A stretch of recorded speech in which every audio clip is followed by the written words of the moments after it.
And hello to you, and welcome to the Richard Nicholls podcast, the personal development podcast series that's here to help inspire, educate, and motivate you to be the best you can be. I'm psychotherapist Richard Nicholls, and this is episode 169. It's titled, It's the Thought That Counts. And if you're ready, we'll start the show. How are things, folks? Have you had a good month? We had a bank holiday last week and another one next week and another one at the end of May. So if you're lucky enough to get the bank holiday Mondays off, then it's a great time right now. We just need to take advantage of it. So it's the thought that counts. That's the title of today's episode. And I don't mean other people thinking about you. That's not what I mean by it's the thought that counts. And I mentioned this to somebody recently. I said, I think my next episode is going to be called It's the Thought That Counts. You said, is that about presents and accepting gifts and things?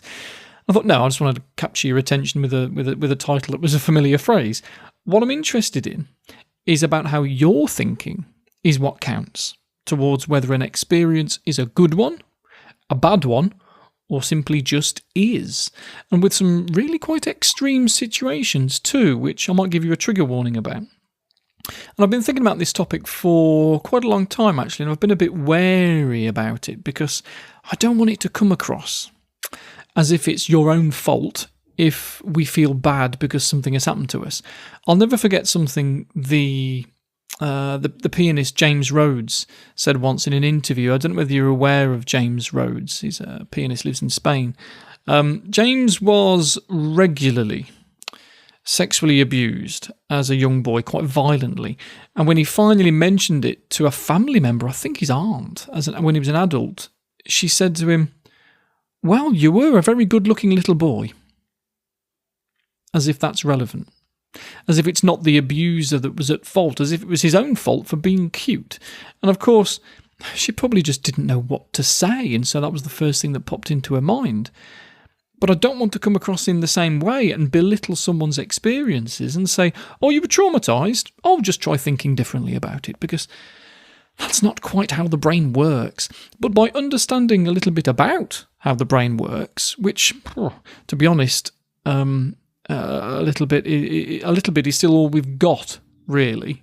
The more that we learn about the brain, the more we realise there's still more left to learn. But by understanding a little bit about how the brain works, it might help us to find some hope that we're not going to be stuck in our grief or our past forever. Anyway, something happened to me just before Christmas that reminded me of a few things, and that's how long I've been mulling this episode over. So I'm doing a spot of washing up, and there's an odd smell coming from the sink. It's a bit weird, not something I'd smelt before, and I thought it was just a bit blocked with something or whatever, so I stuck some Mr. Muscle or whatever down there, tried to unbung it.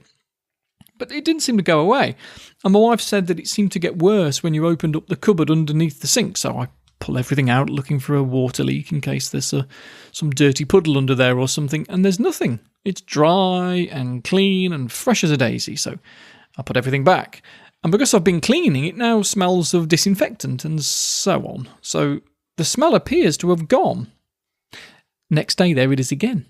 And so I'm sniffing about.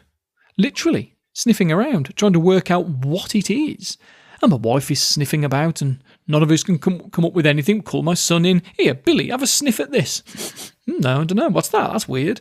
And every day, it's as if this smell gets worse. But it's a smell that none of us recognised. So we keep on taking these big, deep sniffs, trying to work it out. And after over a week of this, I'm debating taking off the kickboard underneath the cupboards because something's clearly fell behind there. I don't know if it's a carrot or a Mars bar or whatever, but there's something there. So we unscrew it, and boy, was I glad it was winter. Because behind there, as I'm sure you've probably worked out for yourself, was a big, dead, hairy, rotting rat. I haven't a clue how it got there, but got there it did, and get out it couldn't, so it died, and then started to smell. So I fished it out and got rid of it, but the smell stayed for a little while, best part of a week. Now previously, me and my wife are sniffing that smell and wondering what it was. Big, deep, wondering sniffs. But now that we know what the smell was, it's suddenly repulsive. The disgust reflex has been activated in the brain now and is associated with that smell. And just the thought of the smell is enough to turn our stomach. Every now and again, one of us would say, "I can't believe a rat got in and died in our kitchen." And the other one would reply, "I know, I feel sick just thinking about it." Because we did. We literally felt sick thinking about it.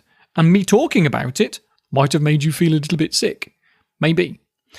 Yet when we didn't have the thought that the smell was a dead rat, when we were just curious, that smell was just curiosity. There was no emotional or visceral reaction, so there was no disgust. Nothing. That's how the brain works. Given the right meaning behind a stimulus, we can change our mind about something and switch on emotions we don't even want. And there might be many meanings to the things we come across in life. If your friend doesn't reply to a text message, what's the meaning behind it? Well, it could be one of many meanings. They're busy. They forgot. They hate you. You've upset them. They're dead in a ditch. Or you just forgot to tap send. It depends on the meaning behind it that creates the emotional response. And if we can find a healthier meaning, then we can create a healthier response. When I was about 18, I used to present radio programs to my local hospital. And often the next presenter would come in about 10 minutes before the end of this show, and you'd have a bit of a chat on air. And this girl called Sarah. Hello, Sarah. If you ever listen to this, if you remember me from all these years ago, she might have stumbled across me on the podcasts. Well, anyway, Sarah came in because she was on next. I had a bit of a laugh and a joke. As I signed off, I said something like, "So, after the 8 o'clock news, the dulcet tones of our Sarah will be here to lull you into the night hours, so it's goodbye from me." Possibly not with that sort of Tony Blackburn-affected voice, but maybe it was. Well, anyway, I've described her voice as having dulcet tones and said goodbye and played Whitney Houston or whatever and then went into the news. And as we swapped seats, Sarah said, "Why did you have to say that? You did that last week. That's twice you've put me down and made me out to be a fool." And I just blinked and said, "What?" And she explained that she was annoyed because I'd described her voice as dull. She'd heard the phrase dulcet tones maybe all of her life, and she'd always assumed it meant sounding dull rather than dulcet. So what I actually said was irrelevant, because the meaning behind it was different for her. She had her own perspective that reality had to fit around, and this happens everywhere. If your boss shouts at you, is it because you're bad at your job, or they're bad at their job? Is it because their daughter is off sick from school with something potentially life-threatening? Is it because they had a massive argument that morning before they left the house? Often it depends on how you see it. If you think your boss is rude, then that's the reason. If you think you're not good at your job, then that's the reason. And we do need to challenge these things sometimes, or try and find a better perspective on what life throws at us, because it's the thought that counts. And actually, in the most unlikeliest of places. There's a tribe of people in Papua New Guinea called the Sambia people. And trigger warning, I'm going to tell you what happens to the boys in the tribe in preparation to becoming men. And from our perspective, it is abuse.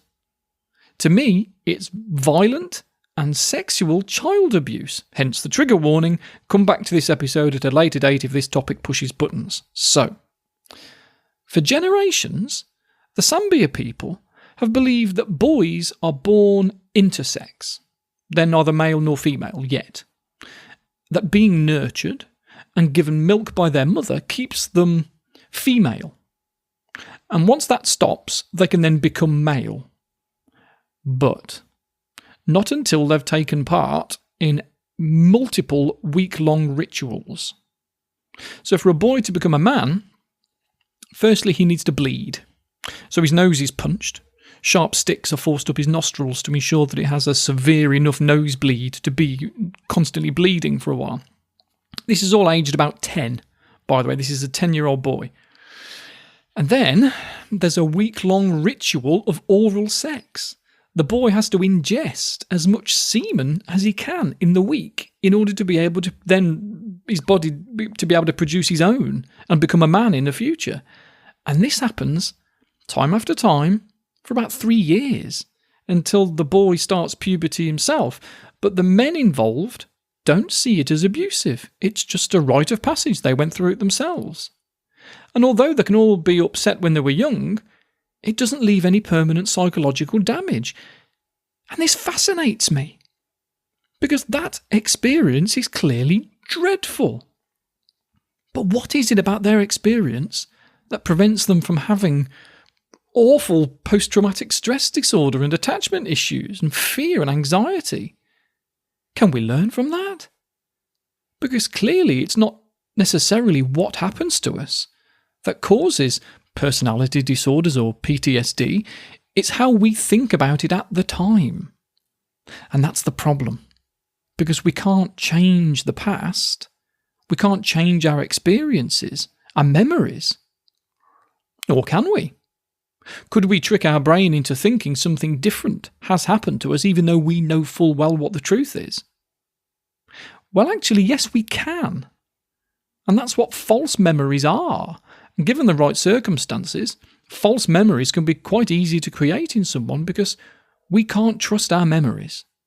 I've said it before that memories don't really exist. They're just a combination of knowledge and imagination. And it's amazing how we can actually use our imagination to not just change our memories, but our knowledge too. Or at least what we think of as our knowledge. Belief. I guess it's belief. We can change our beliefs. And there's been many experiments over the years that show this, and I love them. They're so weird. It just goes to show how suggestible we are. And some of them are really, really simple. You ask people to watch a video of a car accident. Not a big accident, just a bump. And you can easily change their memory about how fast the cars were going in the video with just one word. What you do is you simply ask them one of 5 questions. Either, about how fast were the cars going when they contacted each other? Or you ask them, about how fast were the cars going when they smashed each other? Or when they collided, bumped, or hit each other? And depending on whether you use the word smashed, collided, bumped, hit, or contacted, it changes the speed that people guess when they replay the memory in their imagination. The average answer to smashed was 40.8 miles per hour, collided was 39.3, bumped was 38.1, hit was 34, and contacted was 31.8, yet they all saw the same video. Elizabeth Loftus was the first to do this, and it's been replicated again and again because it's hilarious. And she did the same sort of thing with a similar experiment with just one of 2 questions this time. How fast was the car going when they hit each other? Or how fast was the car going when they smashed each other? And the same thing happened, but that wasn't what they were monitoring. What they did is went back to the people 1 week later with a questionnaire to fill in. 10 questions about the accident, and 9 of them were just filler. They were just stuff they weren't really interested in. They were only interested in how they answered this one question. Did you see any broken glass? Yes or no? Now, in the video, there was no broken glass, but 32% of people in the smashed question said they did. But only 14% in the hit question said they did, and the control group, who weren't asked about speed at all at the time, was only 12%. So we can be led to believe almost anything given the right circumstances. And knowing that our brain is this flexible or stupid can be very hopeful, because it shows us that we're not fixed. We can have a growth mindset, not a fixed mindset like I was on about in the Patreon-only episode the other day, if you get that. And with the idea of a growth mindset rather than a fixed one, we can recognise we have a brain that's capable of growing too, rather than being fixed and stuck in our memories, no matter how horrific they are. They can change. And if you feel you need to change, then see a professional to help you through it. The UKCP and BACP have a huge register of psychotherapists and counsellors that can help you, myself included. And many of us work online through video chat software, so if there's a therapist you really like, you might not have to travel either. I even use hypnosis in my online sessions with clients, which, when used properly, can have a wonderful effect. I say when used properly because there have been a few famous cases of priests using hypnosis to help uncover issues in people, and they weren't trained. They didn't have a clue what they were doing. They weren't therapists, they weren't psychotherapists, they had no idea what they were doing with language. And because hypnosis accelerates learning, the effect of the suggestions, like those experiments with changing a word in a question to influence a memory, have an even greater effect. But this is awful, but what if the priest is suggesting you to think, well, do you remember being abused? Well, then guess what memories you're going to create? And people were arrested. It was huge news, and it's happened quite a few times over the last 30 or 40 years. Not good. But that's not what we do with hypnosis. We do things better than that if you're a trained professional. So, before I go, a quick podcast recommendation for you. If you haven't already stumbled across Dr. Shan Hussein's podcast, then do look him up. I'll put a link in the show notes for you to his podcast. It's called Enduring Health, and it's well worth a listen. He interviewed me a couple of weeks ago. Great guy with some brilliant guests. Highly recommended. Anyway, I'll love you and leave you for now. Remember, if you want more regular episodes from me, please do consider becoming a patron of the podcast at patreon.com/Richard Nicholls. There's links all over the place, and you'll get exclusive episodes every Monday morning, and it's only about $5 per month, and you'll get some hypnosis tracks too, so sign up. Again, the link is in the show notes. Otherwise, I'll speak to you in June. Enjoy your month, folks. Bye for now.